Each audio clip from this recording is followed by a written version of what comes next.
You can't possibly stand against my 3 blue eyes white. Chip. Draw your last pathetic card so I can end this, Yugi. My grandpa's deck has no pathetic cards, Kaiba. But it does contain the unstoppable Exodia. It's not possible. Exodia! Obliterate!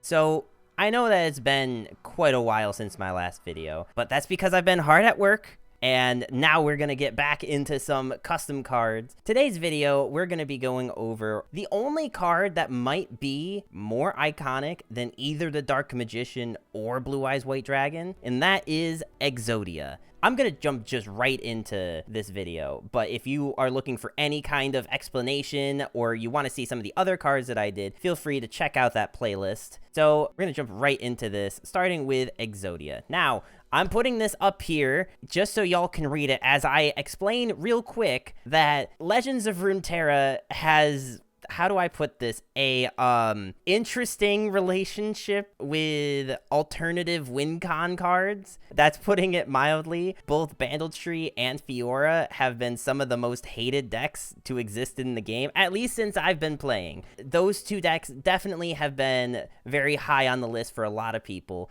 and anytime either of them receives a buff, you see a huge wave of people saying how that's going to just actively make the game worse. The concept of alternative win cons kind of originated with Exodia. I'm in this bind of, do I just make a concept that people hate, or do I try to kind of convey the same setting while still making something new and fresh? Because for those of you who don't know, in Yu-Gi-Oh, the way Exodia works is there are 5 pieces of Exodia. There's a head, there's 2 legs, and there's 2 arms. If you have all 5 of those in your hand, the head has the text that you just win the game on the spot. So my idea with Exodia is I wanted it to be a sort of you win the game if you can make this situation happen, but I don't want to just copy cards like the Watcher and Lysandra. I want to try to do something different, so no like obliterating the enemy's deck, even though it would be fitting. I will get into that in a second. So now we are going to talk about the contract of Exodia. Now, this card works slightly differently in Yu-Gi-Oh, but I think as far as how do we make it so that you're not just running 3 copies of 5 brick cards in your deck, this was the best alternative to that. Round end, create a Forbidden 1 unit still needed for Exodia. Once you've summoned Exodia, obliterate all copies of me everywhere. The reason that I have that stipulation is I just don't think that it would be very healthy if you could make the end game of this situation multiple times throughout the game. I think like Watcher, how you can only make 1 Watcher unless you like duplicate it or something. I don't think just running 3 copies of this and being able to have 3 Exodia the Forbidden ones on the board would be very good for game balance. That being said, though, in Yu-Gi-Oh, the 5 pieces of Exodia, of the 5 of them, only 1 of them has any ability or stats, because the other 4 don't do anything. Literally don't do anything. To kind of combat this, I have decided that they should probably have something on brand for Exodia, but also not like super powerful. So first off, we have the left leg of the Forbidden One. When you play it, it obliterates the weakest enemy. And then all the pieces of Exodia are going to have this end text of once you've summoned all 5 Forbidden 1 units, create Exodia in hand. They're all going to have that. So the thought process here is that you're already in Shurima. You're already pretty weak to aggro just being in that region. And contract with Exodia costs 5 mana. You need some way to stay in the game. Essentially, these are going to work like the Riven spells. You play all 5 pieces, and then you will get your Bonkers card. Just as a quick disclaimer, the 2 legs do the same thing, and they have a stat line of 1-2. And then the arms also do the same thing, and they have a stat line of 2-1. Because, you know, leg day, you're a bit thicker, so you have higher defense, but, like, it's not, like, super intuitive to kick someone. But, like, you know, punching someone, like, that comes pretty naturally. So that's why I have the stats the way they are, okay? Don't at me. I think this is the best direction to go with something like this. I have fundamentally changed the cards, but also Exodia is the forbidden one. He obliterates things. That's kind of his whole shtick. So that's why each piece does a little bit of obliterating. The forbidden one. On attack, it obliterates the weakest enemy. So it's the head of Exodia. He should be a little bit stronger. In fact, in Yu-Gi-Oh, he has bigger stats than any of the other 4 pieces. He's the only one with an effect. I kind of stripped that effect away from him, but he still does his obliterate thing, and he's the only one that can do it more than one time. I tried to make it so that contract with Exodia wasn't too terrible to play. Like, it is 5 mana landmark. That's pretty standard for landmarks that are like have some really high value that you want to play. It's not going to create a card on summon, but maybe it should, because if you get this past turn 5, it is going to be kind of weak that you can't just play this and then play a Forbidden One unit on turn 8. Like, that's already very slow. You don't really have ways to cheat out landmarks in the game yet, but the second that you do have ways to cheat out landmarks that cost 5 or more, a card like this could be very dangerous. Love that it doesn't put the pieces in the deck. It would have been broken with Predict. What is a good way to generate the pieces without it being too feels bad to play? Because if you put them in the deck, yeah, it could be really broken with Predict, but now you are super limited into putting Predict cards into your deck. And you probably still want to run some Predict cards anyway, just so you can guarantee your contract with Exodia on turn 5. If you have 2 of them on the board, it will create 2 sets of pieces each turn. Let's say turn 5, you play this. You're going to get a left leg of the Forbidden One on turn 6. You play Talia, right? You drop the Talia. And then on turn 7, you're going to get a right leg and a right arm. Now you have 2 pieces in your hand. So turn 7, you can drop both of them. And in turn 8, you should have all the pieces that you need. I did make the Forbidden One cost more mana as well. That might be a mistake. I don't know if I like them being at different mana costs, but also I'm pretty sure in Yu-Gi-Oh! They do all cost different stuff. I know in my earlier videos, people have commented how I wasn't keeping with the flavor by changing the cost of the cards. And I just want to make this very clear right now that if I did that for everything, there would be cards that are just strictly unplayable. Like Dark Magician, when I made that one, I made him a 5 cost. No one said anything about him needing to cost 7. If he cost 7, that card would be ass.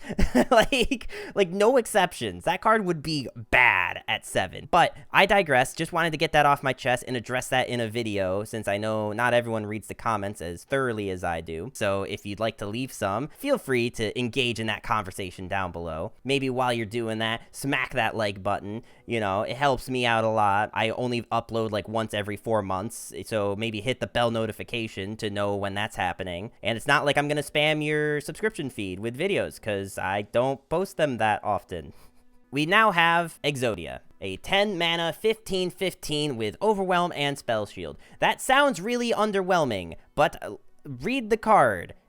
The first time I am created this game, I cost 0 this round. I cannot be killed or obliterated by spells. Obliterate your Forbidden One cards everywhere. Attack, obliterate. So what does that mean in practice? The first time that you create this thing, he's going to cost 0. So it's a fleeting effect, so you have to play it on that turn that you create him. That kind of limits you a little bit, but he still costs 10 mana, and it is going to be a long haul to get to him. So games are probably going to turn 10 if you're doing it right. I thought that'd be fun for him to have a really big stat line, to have one of those stat lines that basically ends the game. He's pretty hard to address. He has Spell Shield, and he can't be killed or obliterated by spells, which means that you have to trade into him. So he is a big, colossal threat that is very hard to get rid of. When he attacks, he has a skill, right?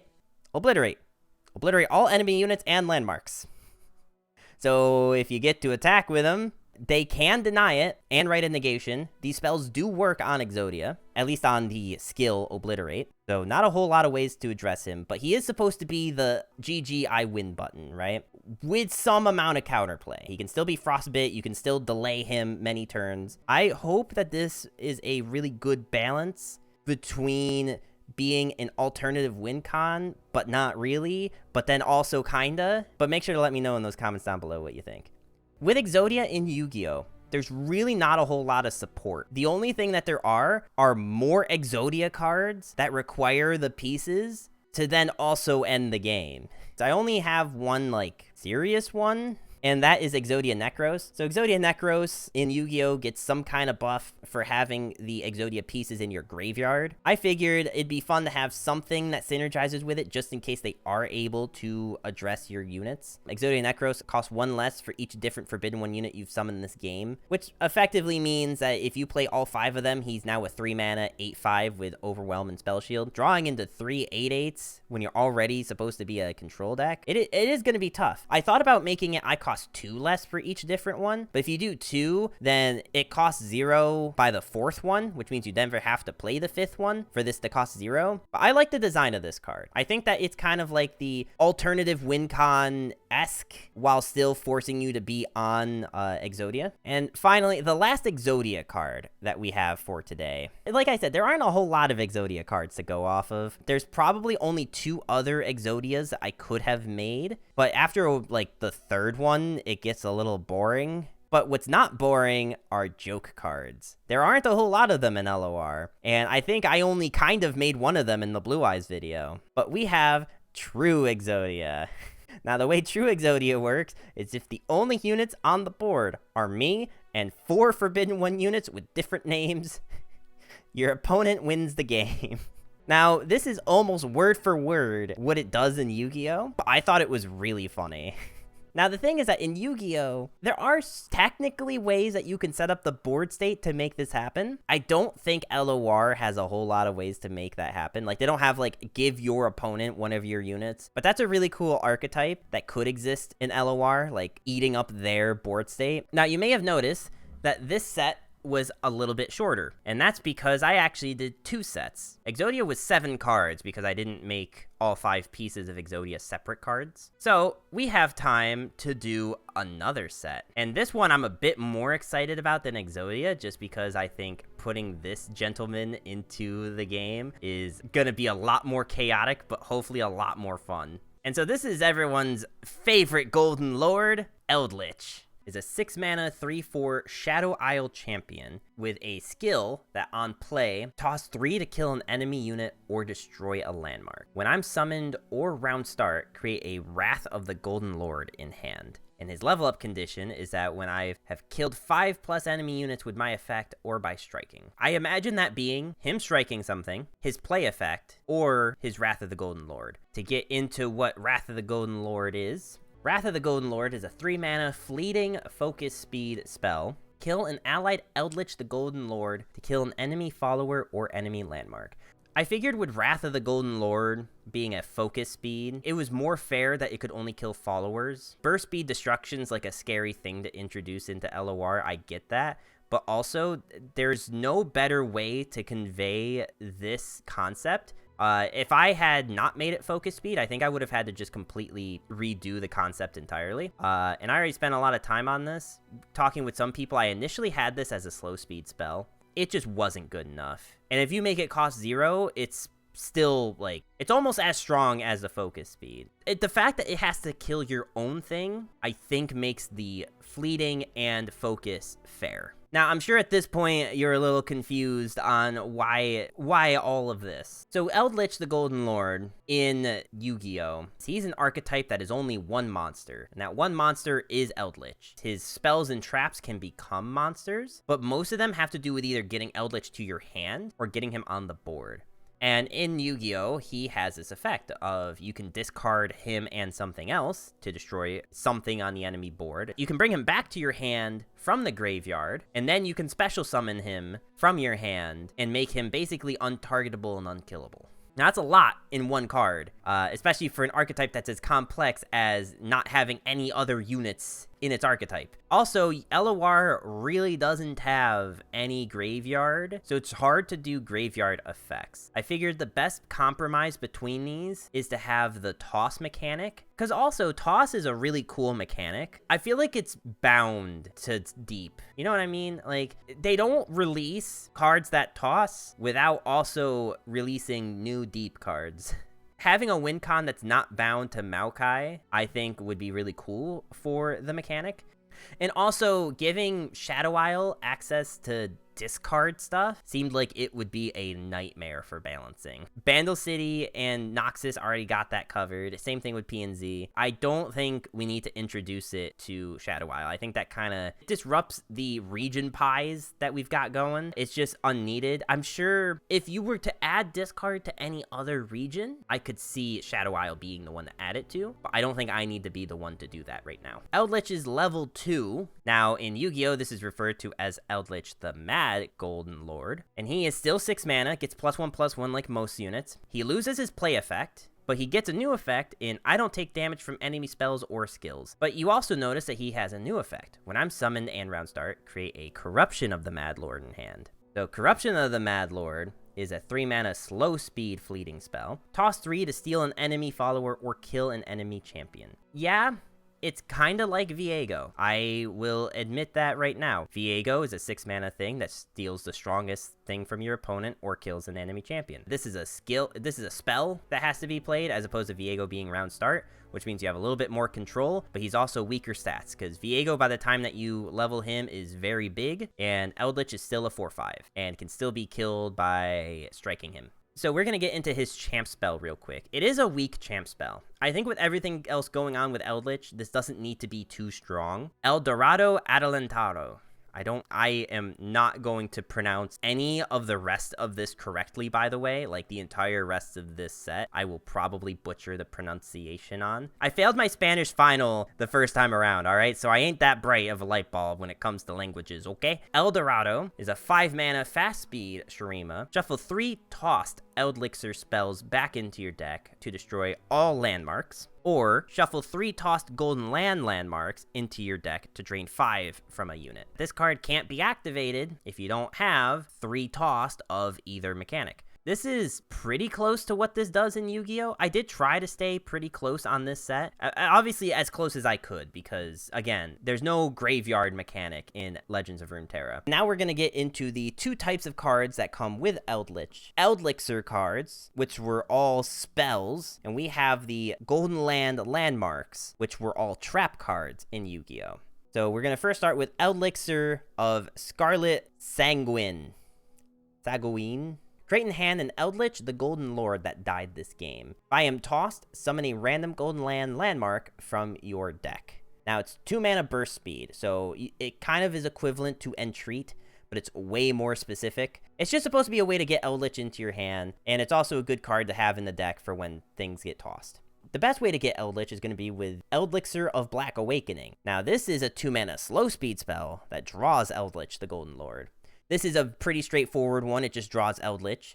So you can, on turn 2, mulligan for this. So this Eldlixir card also has the text of, if I am tossed, summon a random Golden Land landmark from your deck. So now we have 2 of these Eldlixir cards that will summon these landmarks from your deck if they are tossed. You can kind of start to see the synergy. Eldlich tosses things, and then these cards, if they get tossed, they have an effect. And then Adelantado, when it needs to proc, is going to get a buff because things were tossed and can shuffle these back into your deck. So the final Eldlixir is of White Destiny, 4 mana slow speed spell that will summon Eldlich the Golden Lord that has died this game. All these cards in Yu-Gi-Oh! Basically do this same thing, where they're either adding him to your hand or they're just straight up summoning him if you don't already have him on the board. But so if you do this, let's say that you get this on turn 7, you play this, get your champion back, he gives you that spell in hand that you can use for 3 mana, your opponent gets initiative first, you now get to use this 3 mana focus speed to destroy your Eldlich again and kill something on their board, and then toss more and maybe get more landmarks. So you can start to see how this can be a little crazy. Eldlich in Yu-Gi-Oh! Is very much a control deck, so these are very much mechanics for control. So this one also has the text of, if I am tossed, draw a random Golden Land landmark. I thought about this. Should I just have all of them summon a landmark? Or should I make it so that some of them add it to your hand so you can play it on the following turn? Or that turn, for that matter. Because not all of them have a summon effect. Let's get into the Golden Land cards, starting with Guardian of the Golden Land. 3 mana landmark. When I'm summoned, Frostbite the strongest enemy unit. If you get this off a tossed Eldlich card, it's going to do this Frostbite. Shadow Isle doesn't have a whole lot of Frostbite mechanics. Considering that the only other one that has Frostbite mechanics is Freljord, I think it's a safe bet to put this into Shadow Isle. I know it might sound a little hypocritical because we just talked about the discard thing, but this is apples and oranges here, people. So all of the golden lands are going to have this effect of countdown 1 or when I'm destroyed, summon, blah. The reason I chose that is because this is how they work in Yu-Gi-Oh! The way these trap cards work is you flip them over and now they become your units. So it was a very sneaky way to get around not having units. And so all of the landmarks don't have like crazy stats, but they do have a last breath of add an Eldlich spell that you toss this game to your hand. So they all have ways to just keep cycling these cards through your deck. So it's just a really fun way to keep up this card advantage in this really interesting and new way. Quero of the Golden Land. This one has a really interesting effect that I'd love to know what people think about something like this. When I'm summoned, obliterate a random enemy follower from the enemy's deck. You either pay 4 for this, or you get it off a tossed Eldlich card, and now it's going to obliterate a random thing from the enemy's deck. It's interesting to have deck control like that, because it's not a toss, you know, it's not tossing. The only real difference is that it's not guaranteed to be one that's on the bottom of the deck. So if your opponent, for some reason, is only on 1 copy of 1 follower in their deck, and you play this, you just got rid of their only unit. But again, countdown 1, or when I'm destroyed, summon a Haquero. Now, Haquero does something a little different, where last breath, he draws an Eldlich spell. I wanted to try to make them a little bit unique and interesting. Maybe there's something you can do to exploit one of them, but not the others. Because I'm not going to know every interaction in the future. And that's something important about card design is like, if you make them all the exact same thing, is this going to be a mechanic that people can abuse? And now all of these cards are super strong. So it's like preemptive nerfing of cards. Some people like it when I do that. Some people are very much against it because they're custom cards. Who cares? Anyway, the final landmark that we have is Conquistador of the Golden Land. Now, this is the one that's the most annoying of all the Yu-Gi-Oh ones. It actually is a skill on play, kill an enemy follower. So this is one where if you get this from a tossed Eldlich spell, it doesn't actually do anything on summon because you need to play it from your hand and it costs 6 mana, which is also going to be your Eldlich turn. So I think this is a really strong card. It's a slow speed vengeance only for followers, and then it has a effect to give you another boy, but this one has no effect. He just is a 5/3. And I think like turn 2, if you toss something and get this, and then turn 3 you have a 5/3, like that's already pretty strong. I don't think it needs to do anything else.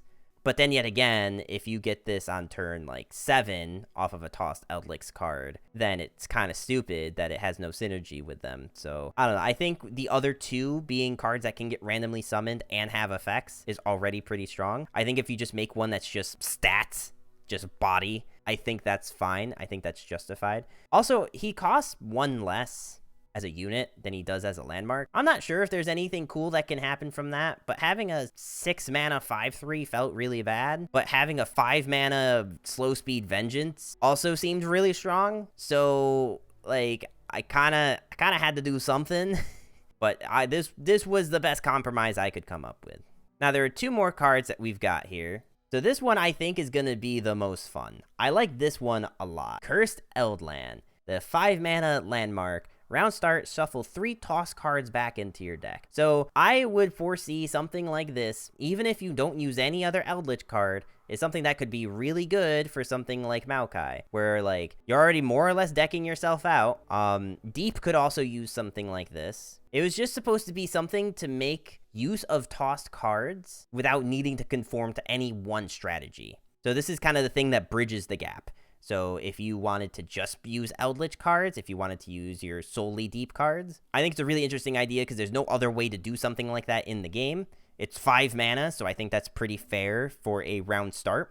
Gives your opponent time to interact with it. If you don't play it until late into the game, then they probably have their own cards to get rid of it by that point. And of course it has a, if I am tossed, shuffle an allied Eldlich, the Golden Lord that died this game, back into your deck. So Cursed Land is a very interesting card in Yu-Gi-Oh as well. I would argue that this is a little bit stronger because in Yu-Gi-Oh it's an either or. But yeah, I think that this would be a very interesting card. I do think something like this should exist if they're ever going to print more toss cards.